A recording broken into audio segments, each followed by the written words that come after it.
The Time Machine, an Invention by H.G. Wells. Contents: Introduction to The Machine. 3. The Time Traveler returns. 4. Time Traveling v. in the Golden Age. 6. The Sunset of Mankind. 7. A Sudden Shock. 8. Explanation. 9. The Morlocks. X. When Night Came. 11. The Palace of Green Porcelain. 12. In the Darkness. 13. The Trap of the White Sphinx. 14. The Further Vision. 15. The Time Traveler's Return. 16. After the Story. Epilogue. Introduction. The Time Traveler, for so it will be convenient to speak of him, was expounding a recondite matter to us. His pale gray eyes shone and twinkled, and his usually pale face was flushed and animated.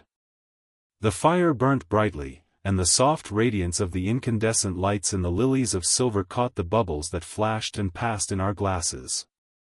Our chairs, being his patents, embraced and caressed us rather than submitted to be sat upon, and there was that luxurious after-dinner atmosphere, when thought runs gracefully free of the trammels of precision. And he put it to us in this way, marking the points with a lean forefinger, as we sat and lazily admired his earnestness over this new paradox, as we thought it, and his fecundity. You must follow me carefully. I shall have to controvert one or two ideas that are almost universally accepted. The geometry, for instance, they taught you at school is founded on a misconception. Is not that rather a large thing to expect us to begin upon? Said Philby, an argumentative person with red hair. I do not mean to ask you to accept anything without reasonable ground for it. You will soon admit as much as I need from you.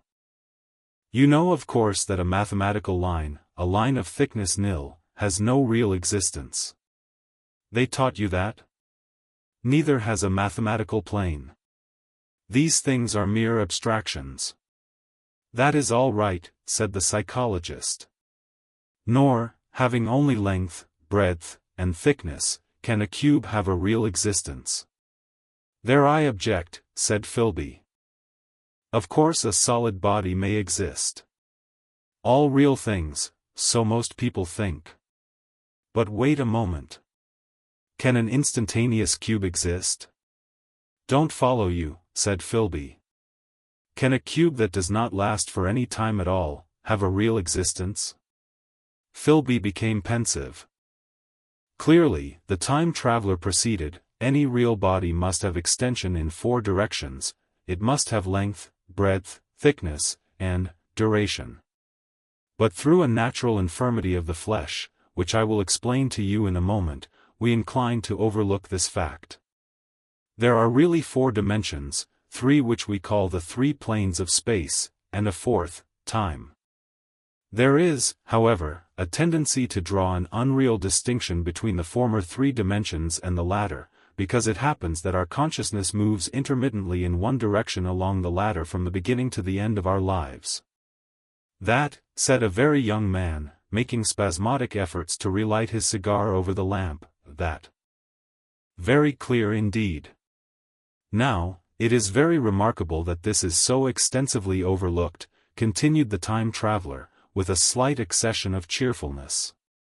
Really this is what is meant by the 4th dimension, though some people who talk about the 4th dimension do not know they mean it. It is only another way of looking at time. There is no difference between time and any of the 3 dimensions of space except that our consciousness moves along it. But some foolish people have got hold of the wrong side of that idea. You have all heard what they have to say about this 4th dimension? I have not, said the provincial mayor. It is simply this. That space, as our mathematicians have it, is spoken of as having 3 dimensions, which one may call length, breadth, and thickness, and is always definable by reference to 3 planes, each at right angles to the others. But some philosophical people have been asking why 3 dimensions particularly, why not another direction at right angles to the other 3, and have even tried to construct a 4-dimensional geometry. Professor Simon Newcomb was expounding this to the New York Mathematical Society only a month or so ago.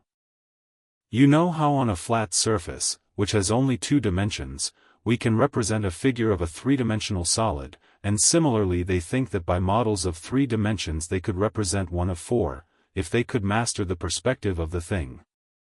See? "I think so," murmured the provincial mayor, and, knitting his brows, he lapsed into an introspective state, his lips moving as one who repeats mystic words. "Yes, I think I see it now," he said after some time, brightening in a quite transitory manner. "Well, I do not mind telling you I have been at work upon this geometry of 4 dimensions for some time. Some of my results are curious. For instance, here is a portrait of a man at 8 years old, another at 15, another at 17, another at 23, and so on. All these are evidently sections, as it were, 3-dimensional representations of his 4-dimensioned being, which is a fixed and unalterable thing. Scientific people," proceeded the time traveler, after the pause required for the proper assimilation of this, "know very well that time is only a kind of space. Here is a popular scientific diagram, a weather record. This line I trace with my finger shows the movement of the barometer. Yesterday it was so high, yesterday night it fell, then this morning it rose again, and so gently upward to here. Surely the mercury did not trace this line in any of the dimensions of space generally recognized? But certainly it traced such a line, and that line, therefore, we must conclude, was along the time dimension. But," said the medical man, staring hard at a coal in the fire, "if time is really only a 4th dimension of space, why is it, and why has it always been, regarded as something different? And why cannot we move in time as we move about in the other dimensions of space?" The time traveler smiled. "Are you so sure we can move freely in space? Right and left we can go, backward and forward freely enough, and men always have done so. I admit we move freely in 2 dimensions. But how about up and down? Gravitation limits us there." "Not exactly," said the medical man, "there are balloons. But before the balloons, save for spasmodic jumping and the inequalities of the surface, man had no freedom of vertical movement." "Still they could move a little up and down," said the medical man. "Easier, far easier down than up. And you cannot move at all in time, you cannot get away from the present moment." "My dear sir, that is just where you are wrong. That is just where the whole world has gone wrong. We are always getting away from the present moment. Our mental existences, which are immaterial and have no dimensions, are passing along the time dimension with a uniform velocity from the cradle to the grave. Just as we should travel down if we began our existence 50 miles above the Earth's surface." "But the great difficulty is this," interrupted the psychologist. "You can move about in all directions of space, but you cannot move about in time. That is the germ of my great discovery. But you are wrong to say that we cannot move about in time. For instance, if I am recalling an incident very vividly, I go back to the instant of its occurrence, I become absent-minded, as you say. I jump back for a moment. Of course we have no means of staying back for any length of time, any more than a savage or an animal has of staying 6 feet above the ground. But a civilized man is better off than the savage in this respect. He can go up against gravitation in a balloon, and why should he not hope that ultimately he may be able to stop or accelerate his drift along the time dimension, or even turn about and travel the other way?" "Oh, this," began Philby, "is all, why not?" said the time traveler. "It's against reason," said Philby. "What reason?" said the time traveler. "You can show black is white by argument," said Philby, "but you will never convince me." "Possibly not," said the time traveler. "But now you begin to see the object of my investigations into the geometry of 4 dimensions. Long ago I had a vague inkling of a machine, to travel through time," exclaimed the very young man. "That shall travel indifferently in any direction of space and time, as the driver determines." Philby contented himself with laughter. "But I have experimental verification," said the time traveler. "It would be remarkably convenient for the historian," the psychologist suggested. "One might travel back and verify the accepted account of the Battle of Hastings, for instance." Don't you think you would attract attention, said the medical man. Our ancestors had no great tolerance for anachronisms. One might get one's Greek from the very lips of Homer and Plato, the very young man thought. In which case they would certainly plough you for the little go. The German scholars have improved Greek so much. Then there is the future, said the very young man. Just think. One might invest all one's money, leave it to accumulate at interest, and hurry on ahead. To discover a society, said I, erected on a strictly communistic basis. Of all the wild extravagant theories, began the psychologist. Yes, so it seemed to me, and so I never talked of it until, experimental verification, cried I. You are going to verify that? The experiment, cried Philby, who was getting brain-weary. Let's see your experiment anyhow, said the psychologist, though it's all humbug, you know. The time traveler smiled round at us. Then, still smiling faintly, and with his hands deep in his trousers pockets, he walked slowly out of the room, and we heard his slippers shuffling down the long passage to his laboratory. The psychologist looked at us. I wonder what he's got. Some sleight-of-hand trick or other, said the medical man, and Philby tried to tell us about a conjurer he had seen at Burslem, but before he had finished his preface the time traveler came back, and Philby's anecdote collapsed. 2. The machine, the thing the time traveler held in his hand, was a glittering metallic framework, scarcely larger than a small clock, and very delicately made.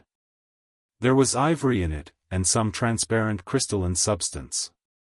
And now I must be explicit, for this that follows, unless his explanation is to be accepted, is an absolutely unaccountable thing. He took one of the small octagonal tables that were scattered about the room, and set it in front of the fire, with 2 legs on the hearth rug. On this table he placed the mechanism. Then he drew up a chair, and sat down. The only other object on the table was a small shaded lamp, the bright light of which fell upon the model. There were also perhaps a dozen candles about, 2 in brass candlesticks upon the mantel and several in sconces, so that the room was brilliantly illuminated. I sat in a low armchair nearest the fire, and I drew this forward so as to be almost between the time traveler and the fireplace. Philby sat behind him, looking over his shoulder. The medical man and the provincial mayor watched him in profile from the right, the psychologist from the left. The very young man stood behind the psychologist. We were all on the alert. It appears incredible to me that any kind of trick, however subtly conceived and however adroitly done, could have been played upon us under these conditions. The time traveler looked at us, and then at the mechanism. Well, said the psychologist. This little affair, said the time traveler, resting his elbows upon the table and pressing his hands together above the apparatus, is only a model. It is my plan for a machine to travel through time. You will notice that it looks singularly askew, and that there is an odd twinkling appearance about this bar, as though it was in some way unreal. He pointed to the part with his finger. Also, here is one little white lever, and here is another. The medical man got up out of his chair and peered into the thing. It's beautifully made, he said. It took 2 years to make, retorted the time traveler. Then, when we had all imitated the action of the medical man, he said, Now I want you clearly to understand that this lever, being pressed over, sends the machine gliding into the future, and this other reverses the motion. This saddle represents the seat of a time traveler. Presently I am going to press the lever, and off the machine will go. It will vanish, pass into future time, and disappear. Have a good look at the thing. Look at the table too, and satisfy yourselves there is no trickery. I don't want to waste this model, and then be told I'm a quack. There was a minute's pause perhaps. The psychologist seemed about to speak to me, but changed his mind. Then the time traveler put forth his finger towards the lever. No, he said suddenly. Lend me your hand. And turning to the psychologist, he took that individual's hand in his own and told him to put out his forefinger. So that it was the psychologist himself who sent forth the model time machine on its interminable voyage. We all saw the lever turn. I am absolutely certain there was no trickery. There was a breath of wind, and the lamp flame jumped.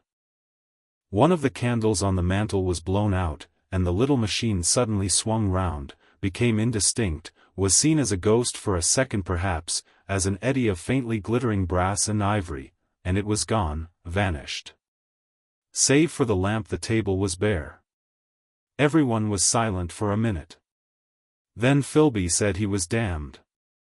The psychologist recovered from his stupor, and suddenly looked under the table. At that the time traveler laughed cheerfully. Well, he said, with a reminiscence of the psychologist. Then, getting up, he went to the tobacco jar on the mantel, and with his back to us began to fill his pipe. We stared at each other. "Look here," said the medical man, "are you in earnest about this? Do you seriously believe that that machine has traveled into time?" "Certainly," said the time traveler, stooping to light a spill at the fire.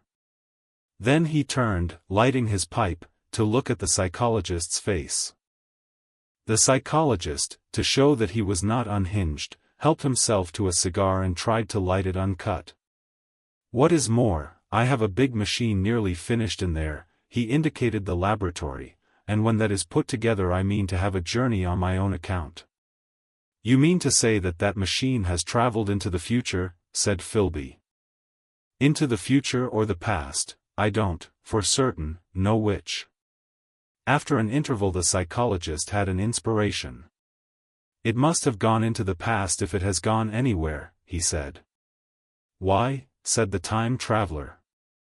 "Because I presume that it has not moved in space, and if it traveled into the future it would still be here all this time, since it must have traveled through this time." "But," said I, "if it traveled into the past it would have been visible when we came first into this room, and last Thursday when we were here, and the Thursday before that, and so forth." "Serious objections," remarked the provincial mayor, with an air of impartiality, turning towards the time traveler. "Not a bit," said the time traveler, and, to the psychologist, "You think you can explain that? Its presentation below the threshold, you know, diluted presentation." "Of course," said the psychologist, and reassured us. "That's a simple point of psychology. I should have thought of it. It's plain enough, and helps the paradox delightfully. We cannot see it, nor can we appreciate this machine, any more than we can the spoke of a wheel spinning, or a bullet flying through the air. If it is traveling through time 50 times or 100 times faster than we are, if it gets through a minute while we get through a second, the impression it creates will of course be only 1/50th or 100th of what it would make if it were not traveling in time. That's plain enough." He passed his hand through the space in which the machine had been. "You see," he said, laughing. We sat and stared at the vacant table for a minute or so. Then the time traveler asked us what we thought of it all. "It sounds plausible enough tonight," said the medical man, "but wait until tomorrow. Wait for the common sense of the morning." "Would you like to see the time machine itself?" asked the time traveler. And therewith, taking the lamp in his hand, he led the way down the long, drafty corridor to his laboratory. I remember vividly the flickering light, his queer, broad head in silhouette, the dance of the shadows, how we all followed him, puzzled but incredulous, and how there in the laboratory we beheld a larger edition of the little mechanism which we had seen vanish from before our eyes. Parts were of nickel, parts of ivory, parts had certainly been filed or sawn out of rock crystal. The thing was generally complete, but the twisted crystalline bars lay unfinished upon the bench beside some sheets of drawings, and I took one up for a better look at it. Quartz it seemed to be. "Look here," said the medical man, "are you perfectly serious? Or is this a trick, like that ghost you showed us last Christmas?" "Upon that machine," said the time traveler, holding the lamp aloft, "I intend to explore time. Is that plain?" I was never more serious in my life. None of us quite knew how to take it. I caught Philby's eye over the shoulder of the medical man, and he winked at me solemnly. 3. The time traveler returns. I think that at that time none of us quite believed in the time machine. The fact is, the time traveler was one of those men who are too clever to be believed. You never felt that you saw all round him, you always suspected some subtle reserve, some ingenuity in ambush, behind his lucid frankness. Had Philby shown the model and explained the matter in the time traveler's words, we should have shown him far less skepticism. For we should have perceived his motives. A pork butcher could understand Philby. But the time traveler had more than a touch of whim among his elements, and we distrusted him. Things that would have made the fame of a less clever man seem tricks in his hands. It is a mistake to do things too easily. The serious people who took him seriously never felt quite sure of his deportment. They were somehow aware that trusting their reputations for judgment with him was like furnishing a nursery with eggshell china. So I don't think any of us said very much about time traveling in the interval between that Thursday and the next, though its odd potentialities ran, no doubt, in most of our minds, its plausibility, that is, its practical incredibleness, the curious possibilities of anachronism and of utter confusion it suggested. For my own part, I was particularly preoccupied with the trick of the model. That I remember discussing with the medical man, whom I met on Friday at the Linnean. He said he had seen a similar thing at Tübingen, and laid considerable stress on the blowing out of the candle. But how the trick was done he could not explain. The next Thursday I went again to Richmond. I suppose I was one of the time traveler's most constant guests, and, arriving late, found 4 or 5 men already assembled in his drawing-room. The medical man was standing before the fire with a sheet of paper in one hand and his watch in the other. I looked round for the time traveler, and, "It's 7:30 now," said the medical man. "I suppose we'd better have dinner?" "Where's?" said I, naming our host. "You've just come?"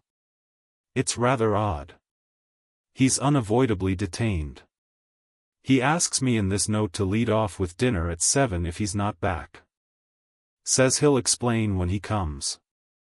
"It seems a pity to let the dinner spoil," said the editor of a well-known daily paper, and thereupon the doctor rang the bell.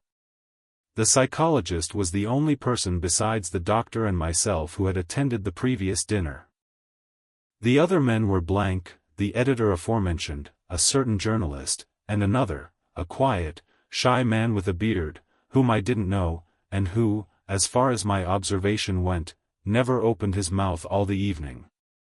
There was some speculation at the dinner table about the time traveler's absence, and I suggested time traveling, in a half-jocular spirit. The editor wanted that explained to him, and the psychologist volunteered a wooden account of the ingenious paradox and trick we had witnessed that day week. He was in the midst of his exposition when the door from the corridor opened slowly and without noise. I was facing the door, and saw it first. "Hello," I said. "At last." And the door opened wider, and the time traveler stood before us. I gave a cry of surprise. "Good heavens! Man, what's the matter?" cried the medical man, who saw him next. And the whole tableful turned towards the door. He was in an amazing plight. His coat was dusty and dirty, and smeared with green down the sleeves, his hair disordered, and as it seemed to me grayer, either with dust and dirt or because its color had actually faded. His face was ghastly pale, his chin had a brown cut on it, a cut half-healed, his expression was haggard and drawn, as by intense suffering. For a moment he hesitated in the doorway, as if he had been dazzled by the light. Then he came into the room. He walked with just such a limp as I have seen in footsore tramps. We stared at him in silence, expecting him to speak. He said not a word, but came painfully to the table, and made a motion towards the wine. The editor filled a glass of champagne, and pushed it towards him. He drained it, and it seemed to do him good, for he looked round the table, and the ghost of his old smile flickered across his face. "What on earth have you been up to, man?" said the doctor. The time traveler did not seem to hear. "Don't let me disturb you," he said, with a certain faltering articulation. "I'm all right." He stopped, held out his glass for more, and took it off at a draught. "That's good," he said. His eyes grew brighter, and a faint color came into his cheeks. His glance flickered over our faces with a certain dull approval, and then went round the warm and comfortable room. Then he spoke again, still as it were feeling his way among his words. "I'm going to wash and dress, and then I'll come down and explain things. Save me some of that mutton. I'm starving for a bit of meat." He looked across at the editor, who was a rare visitor, and hoped he was all right. The editor began a question. "Tell you presently," said the time traveler. "I'm funny. Be all right in a minute." He put down his glass, and walked towards the staircase door. Again I remarked his lameness and the soft padding sound of his footfall, and standing up in my place, I saw his feet as he went out. He had nothing on them but a pair of tattered, blood-stained socks. Then the door closed upon him. I had half a mind to follow, till I remembered how he detested any fuss about himself. For a minute, perhaps, my mind was wool-gathering.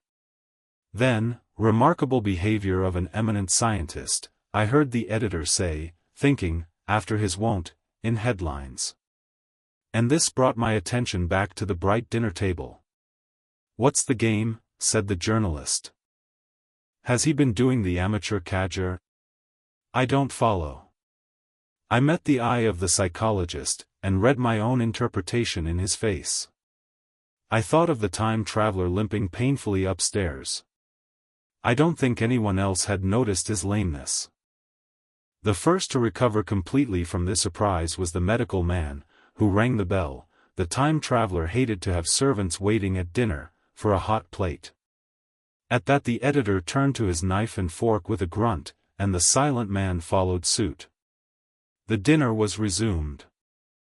Conversation was exclamatory for a little while with gaps of wonderment, and then the editor got fervent in his curiosity. "Does our friend eke out his modest income with a crossing? Or has he his Nebuchadnezzar phases?" he inquired. "I feel assured it's this business of the time machine," I said, and took up the psychologist's account of our previous meeting. The new guests were frankly incredulous. The editor raised objections. What was this time traveling? A man couldn't cover himself with dust by rolling in a paradox, could he? And then, as the idea came home to him, he resorted to caricature. Hadn't they any clothes brushes in the future? The journalist, too, would not believe at any price, and joined the editor in the easy work of heaping ridicule on the whole thing. They were both the new kind of journalist, very joyous, irreverent young men. Our special correspondent in the Day After Tomorrow reports, the journalist was saying, or rather shouting, when the time traveler came back. He was dressed in ordinary evening clothes, and nothing save his haggard look remained of the change that had startled me. "I say," said the editor hilariously, "these chaps here say you have been traveling into the middle of next week. Tell us all about Little Roseberry, will you? What will you take for the lot?" The time traveler came to the place reserved for him without a word. He smiled quietly, in his old way. "Where's my mutton?" he said. "What a treat it is to stick a fork into meat again." "Story," cried the editor. "Story be damned," said the time traveler. "I want something to eat. I won't say a word until I get some peptone into my arteries." "Thanks. And the salt." "One word," said I, "have you been time traveling?" "Yes," said the time traveler, with his mouth full, nodding his head. "I'd give $1 a line for a verbatim note," said the editor. The time traveler pushed his glass towards the silent man and rang it with his fingernail, at which the silent man, who had been staring at his face, started convulsively, and poured him wine. The rest of the dinner was uncomfortable. For my own part, sudden questions kept on rising to my lips, and I dare say it was the same with the others. The journalist tried to relieve the tension by telling anecdotes of Hetty Potter. The time traveler devoted his attention to his dinner, and displayed the appetite of a tramp. The medical man smoked a cigarette, and watched the time traveler through his eyelashes. The silent man seemed even more clumsy than usual, and drank champagne with regularity and determination out of sheer nervousness. At last the time traveler pushed his plate away, and looked round us. "I suppose I must apologize," he said. "I was simply starving. I've had a most amazing time." He reached out his hand for a cigar, and cut the end. "But come into the smoking room. It's too long a story to tell over greasy plates." And ringing the bell in passing, he led the way into the adjoining room. "You have told blank, and dash, and chose about the machine," he said to me, leaning back in his easy chair and naming the 3 new guests. "But the thing's a mere paradox," said the editor. "I can't argue tonight. I don't mind telling you the story, but I can't argue. I will," he went on, "tell you the story of what has happened to me, if you like, but you must refrain from interruptions. I want to tell it badly. Most of it will sound like lying. So be it. It's true, every word of it, all the same. I was in my laboratory at 4 o'clock, and since then I've lived 8 days, such days as no human being ever lived before. I'm nearly worn out, but I shan't sleep till I've told this thing over to you. Then I shall go to bed. But no interruptions. Is it agreed?" "Agreed," said the editor, and the rest of us echoed, "Agreed." And with that the time traveler began his story as I have set it forth. He sat back in his chair at first, and spoke like a weary man. Afterwards he got more animated. In writing it down I feel with only too much keenness the inadequacy of pen and ink, and, above all, my own inadequacy, to express its quality. You read, I will suppose, attentively enough, but you cannot see the speaker's white, sincere face in the bright circle of the